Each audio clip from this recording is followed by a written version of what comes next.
जय श्री गुरुदेव। श्रीमद् भगवत गीता के प्रथम अध्याय में श्लोक 15 से लेकर 18 तक, वैसे देखा जाए तो संजय पांडवों की सेना के अलग अलग योद्धाओं ने जो शंख बजाए हैं उनके नाम का ही वर्णन किया है, परंतु वेदव्यास जी ने इसने शंख फूंका, फिर उसने वो शंख फूंका और सिर्फ शंख फूंकने की ही बात को इतना डिटेल में जो बताया है वो ऐसे ही अन्यथा नहीं है, बल्कि हम इसका थोड़ा सा चिंतन करेंगे।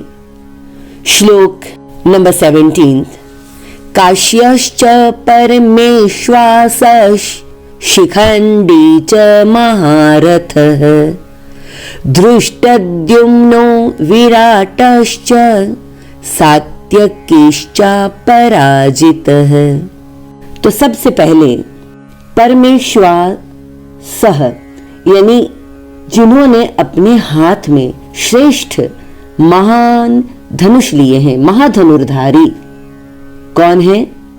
काशी राजा काश्यश्च और महारथ है, महारथी शिखंडी, दृष्ट द्युम्न विराटश्च और राजा विराट, सात्यकिश्च पराजित है, अपराजित अजेय सात्यकी यानी युयुधान, इन सब ने अपने अपने शंख बजाए।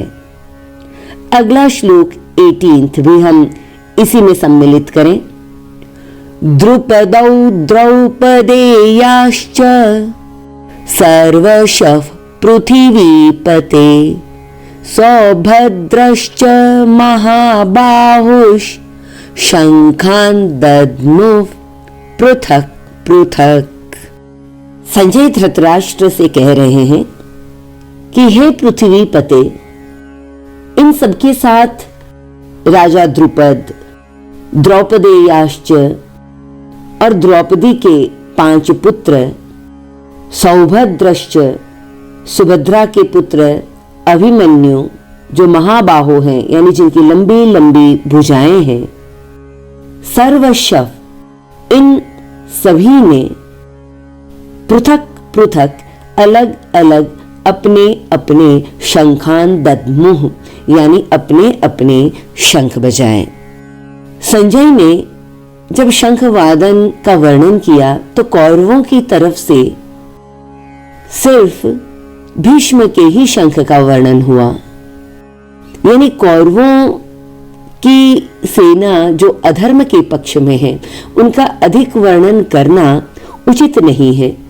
बुराइयों का अधिक वर्णन करने से उन्हीं का चिंतन होने लगता है, बल्कि पांडवों के पक्ष में जो धर्म के पक्ष में है उनके प्रति रिस्पेक्ट होने के कारण भी कह लीजिए, भगवान श्री कृष्ण तथा पांडवों के प्रति आदर भाव होने के कारण उनके पक्ष का ही अधिक वर्णन किया। तो जब सद्गुणों का अधिक वर्णन किया जाता है तो उससे आनंद वर्धन होता है।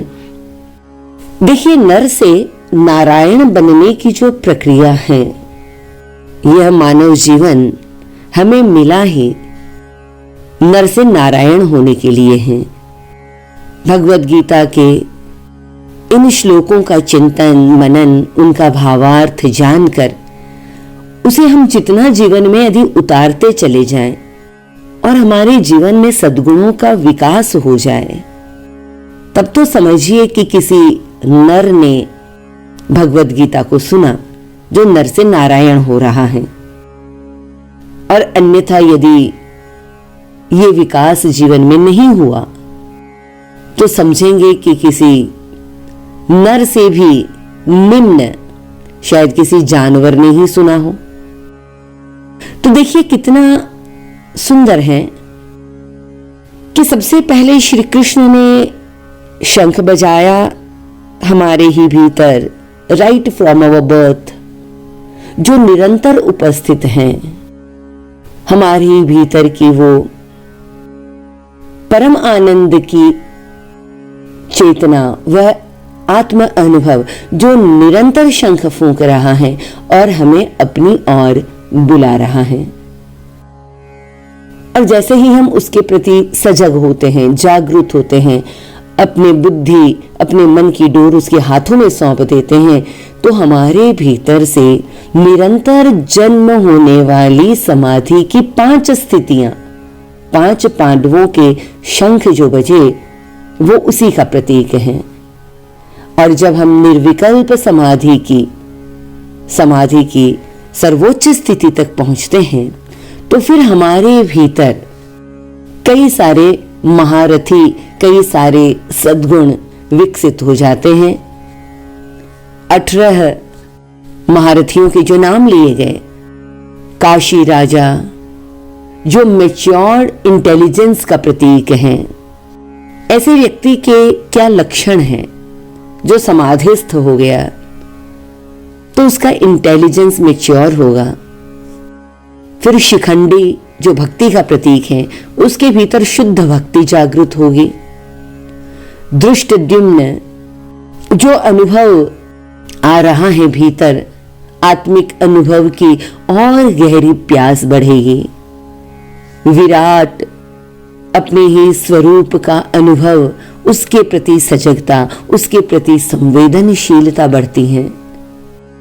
सात्यकी युयुधान जो श्रद्धा का प्रतीक है, जीवन में श्रद्धा फिर ऊपरी ऊपरी नहीं, गहरी श्रद्धा। द्रुपद ने अपना शंख बजाया, तीव्र वैराग्य जागृत हुआ साधक के भीतर। और फिर द्रौपदी के 5 पुत्र, एक एक पुत्र प्रतिबिंद्य, सुतसौम, श्रुतकर्मा, शतानीक और श्रुतसौम, ये भी हमारे ही भीतर के 5 सद्गुणों के प्रतीक हैं। जहां पर भाषा का संयम हो जाना, हमारे ही भीतर के काम पर संयम हो जाना, और इसके अलावा सौभद्रश्च महाबाहुष अभिमन्यु यह प्रतीक है।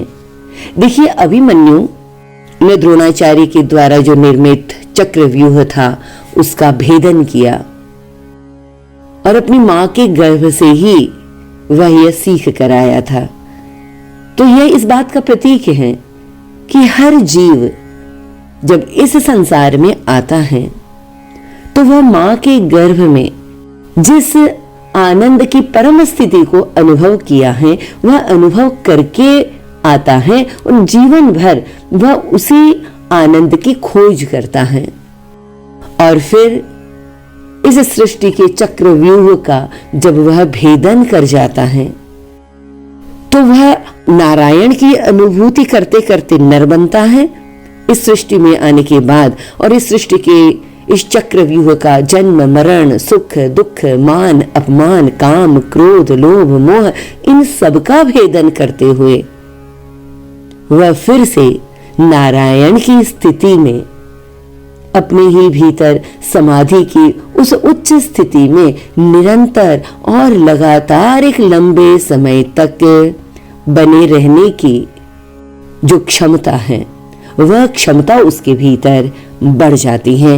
और इस तरह इन सब ने, ये सारे के सारे जब जागृत हो जाते हैं, तो नर स्वयं अपने आप में नारायण की अनुभूति करने लगता है।